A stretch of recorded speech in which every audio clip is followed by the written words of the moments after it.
So, morning, folks. I'm going to talk to you today about meditation. One of the biggest challenges in life is dealing with the knockbacks. I had an experience yesterday, a very innocuous, comedic experience yesterday on the golf driving range. As you know, I've got into golf. And there were two things. Firstly, I was sat in front of the cabin where the staff are, and I've got quite friendly with the staff, and I find that they now put their oar in, give their 2 pence worth of advice on my swing as I'm sitting in front of the cabin, and it's the end of the day and they've finished the academy that they had, and they're just spitballing and lobbing little bits of helpful advice in my direction. And it was a bit of a distraction, and the head coach is Pole, but actually from Hawaii. He's he's a man of kind of character. He's got a lot of, but he's quite direct, and really the last thing I needed was to be sparring with him, because I got a bit annoyed when he came up and tried to correct my swing, even though he's the head coach and very experienced and knows what he's talking about. Nevertheless, I don't like interruptions when I'm focused on an activity. Now, why do I raise that in the context of meditation? What's meditation got to do with it? And is Mr. Forrest going to take us down a woo-woo rabbit hole? Here's the key kind of question around spiritual matters, meditation, of which meditation is, well, I'm not sure it is actually, but anyway, spiritual and religious matters of which meditation is one component. Leaving aside the whole debate about am I into spiritual and personal development or religion, or am I suspicious about that whole world which seems to pay lip service to personal growth, but behind closed doors the life is quite different from what is communicated, preached from the pulpit, whether you're talking about a pulpit in the church or whether you're talking about Tony Robbins and his shows. But I want to leave aside that, because for me, meditation falls, it's not really, it's sort of hijacked by the spiritual bunch, if you like, the gang. And that's a shame, because I sometimes think that people and guys listening to this channel here have a circumspect about it. I was meditating at the driving range a week or two ago, and a young coach assistant there, whom I have get on with very well, I learned had been taking, I've just meditated there once or twice. It was a beautiful summer's evening. Had been sneaking up and taking photographs of me. It's like it still seemed to be a little bit woo woo. And I think that's because, as I say, that it's been somewhat appropriated by the spiritual gang. But meditation is as old as the hills, and it's extremely simple. I will go on to conclude about why I think it can deal with the knocks and blows of life. But firstly, and in its relevance to dating, but firstly I just want to explain what it is. And I have some authority in this area, because I've been meditating for 30 years, twice a day, nearly every day, not always, for 30 minutes or even 15 minutes is well enough when you're starting. And I got initiated in a ceremony that was woo-woo. Have a chap at the School of Meditation, Notting Hill Gate in London in orange robes, and I had to give a contribution as well, which kind of makes perfect sense when you think about it, because it was a charity. And it was quite a magical ceremony with bells, and he gave me a mantra. So that's the meditation that I've been practicing. I meet in a meditation group once a week as well. And my father and mother got into it 50 odd years ago or more, when it was hardly known about in the West.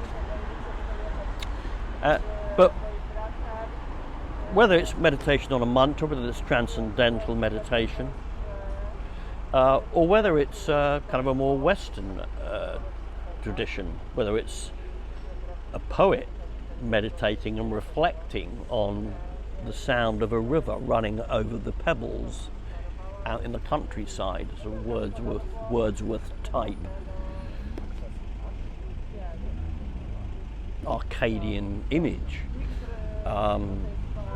or whether it is being on the metro and as you're just sat down, rather than dreaming about the past and the future, coming into the present.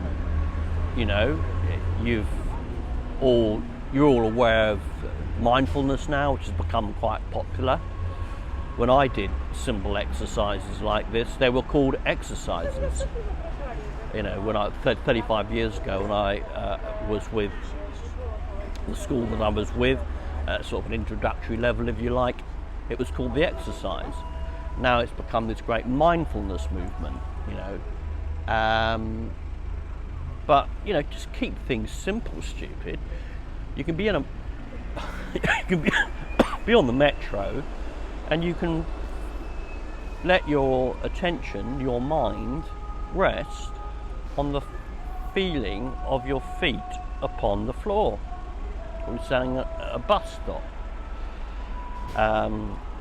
or you're going for a walk, or you can feel the breath passing in and out of the nose, or you could let the mind focus on the sounds. That's a very simple form of meditation, and very helpful, healthy form of meditation. I often do that before I begin my meditation, which is on a mantra.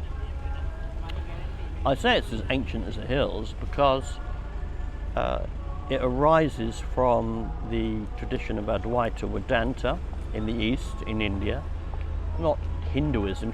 Hinduism built on that.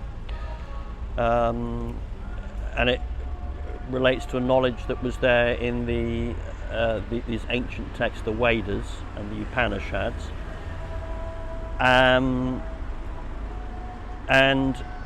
it was brought to the West about 60 odd years ago by people like the Maharishi Mahesh Yogi, he of Beatles fame, as a simple tool to connect yourself with who you really are. Because the problem is we spend a lot of time being what we're not. Meditation simply allows you to let go of what you're not and to connect, if only for half a minute in half an hour's meditation, with, hang on, who am I really? Am I those thoughts that are moving in my mind? Am I those opinions that I have? Am I that person who fell out with the golf coach yesterday and couldn't sleep properly and then got bit by mosquitoes? A whole battalion of them seemed to want to fly in and set up shop in my flat yesterday. I ended up sleeping on the sofa and waking up late and washed out. And when the waitress here asked me, who knows me, and we chat, how are you? I was like, bad, not good. And but maybe a coffee will make a difference. It is a simple, practical tool to help you to become centered, to become still. It's not going to solve your world's problems, your life's problems.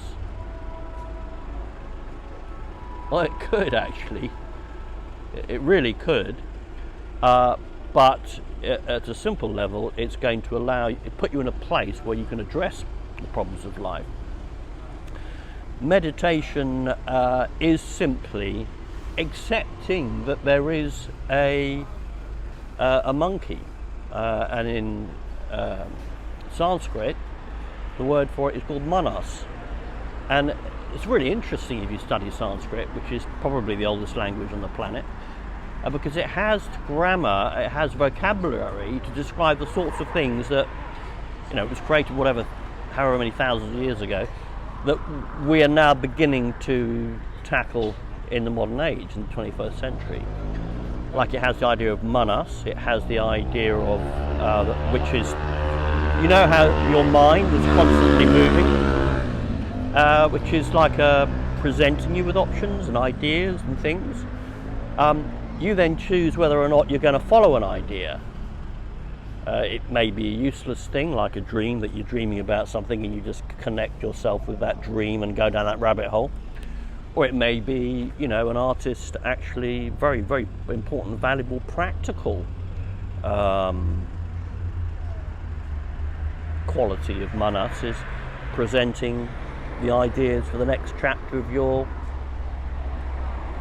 great novel. So it is just simply an instrument of ideas, thoughts, movements. Whether you, I say you, then choose whether to go with certain ideas, the artist, or whether you're going into a dream. That is given a word called buddhi, which is the discriminating faculty in a man's inner world, inner makeup. It's not just a physical world out there, there's an inner world as well. And just as there are planets orbiting the sun, and there are the elements and so on, so inside the tradition of Advaita Vedanta, which means non-duality incidentally, and enshrined in the vocabulary of Sanskrit, gives you quite a scientific actually approach, kind of empirical approach to what's happening within. And the power of meditation is that in a way your discriminating faculty chooses for that period of time to practice, not to be perfect, to practice giving your attention to a simple, usually single sound. It's not an easy practice, but it's a simple practice. And what you discover is your mind plays touch and go. It goes off in a dream, past or future. Okay, that's, as I've just described, the property of the mind. It's a little bit of a monkey. It likes to leap around in the trees and get up to all sorts of mischief sometimes. You just say, okay, just for the next half an hour or 10 minutes, because when you start this stuff you want to start small and simple. I'm going to practice focusing on the breath, the air as it passes in and out of the nose, or the feet on the floor, or a word or a sound, and that has this most magical, beautiful, refreshing, it's a wonderful way of dissolving your attachment, your engagement, your investment in, like for me, the incident, rather innocuous incident with the golf coach yesterday that threw me off base. Probably a deeper thing going on there about me wanting to be good at golf and get it right, you know what I mean? Because now that I've made progress, ambition to be good at it is now come into the frame. So it then helps dissolve that, which I'm not quite wound up about it, but it also dissolve other things. So, like with a girl, I mean, I had as you know, a beautiful mini relationship with a girl earlier this year that ticked all the boxes, and it's like, oh, after that, there'll never be another one like it that will come along. So, you know, or am I going to ever get my writing off of the ground? You know, are you going to succeed in your career? Are you going to find a wife whom floats your boat and ticks your boxes? You know, and when you fall on your face and you fail, you want to give up. This meditation addresses that, because it can, and for me, it does. Often though it feels a bit, you know, it takes me 25 minutes before my mind begins to quieten. But there are these magical moments when it just dissolves that whole world of anger or tension or upset or bitterness or excitement, where you have had a lot of success in life, and you feel a bit too hyper, let's say, and that's the process of coming into touch, connecting with your true self. It's beautiful because it's just simple. It's not adding anything. It's not becoming personally developed. It's just letting go or dissolving the attachment to ideas, the attachment period. And there's a whole vocabulary to describe what's going on there, you know, who is attached to what, and so on and so forth. So hopefully that therefore describes to you how meditation can be a very practical tool. If you're going to do it, don't get an app and start meditating on your own. If I've learned anything over the last 10 years, is that you need to find help. You need to find help, people who know what they're doing, check them out, make sure they do know what they're doing, pay them properly if you've decided they can add real value to your life. Good company, brotherhood, camaraderie, fraternity of guys who are interested in the same thing, because you need that support. And most of all, you're going to need discipline, which actually is a beautiful word when you unpack the etymology. It doesn't mean, you know, headmaster whacking a kid with a bamboo cane. It's a bit like, you know how you build a good habit, like you brush your teeth twice a day, and you kind of automatically do it. If you can build meditation into your life, even a simple exercise, but it's not a specific type of meditation, into your life, then little and often, that's what I mean by discipline, is golden, a golden, a royal road through life. If you come back to this touchstone of meditation, you know, twice a day, it's traditional.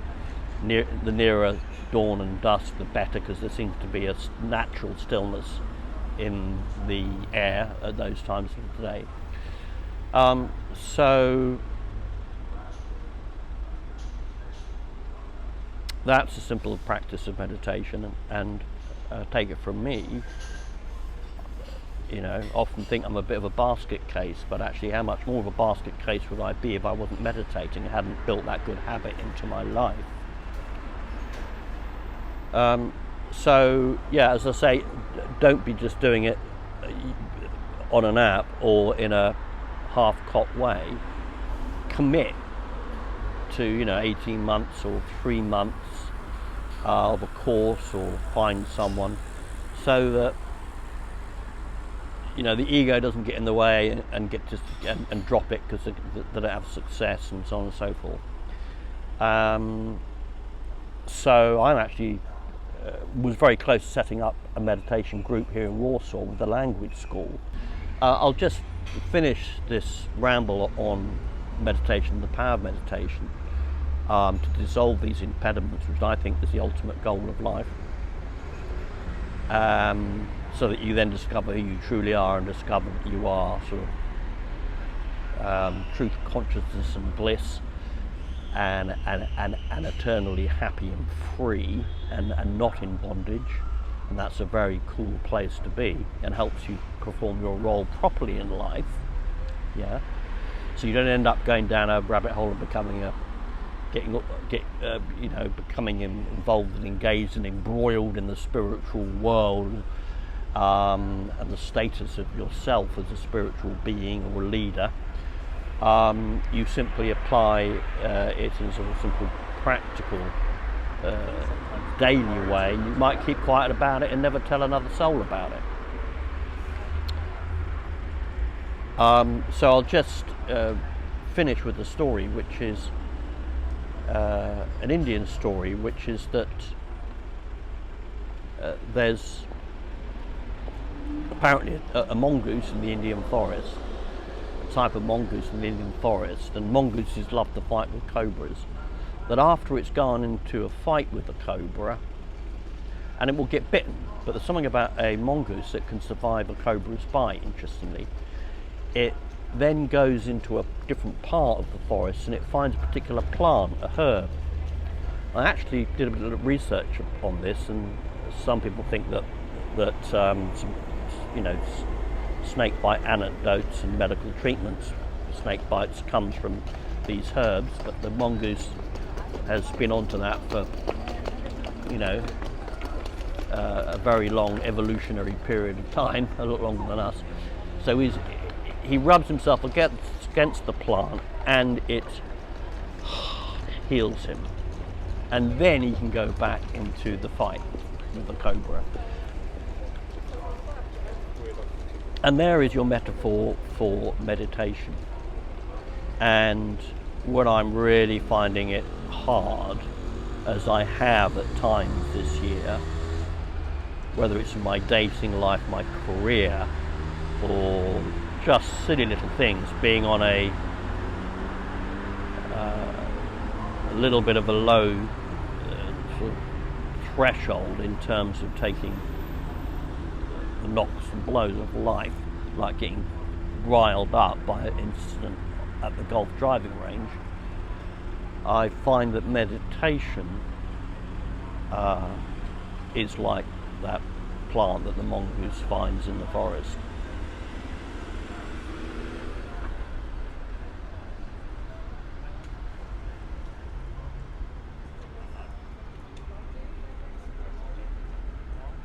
So I encourage you to look into it, because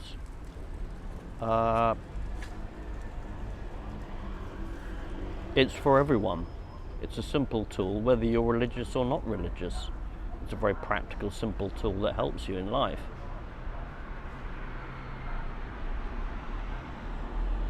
And the most powerful thing about it is it does allow you to let go of, you know what I mean, all those ideas, opinions about yourself,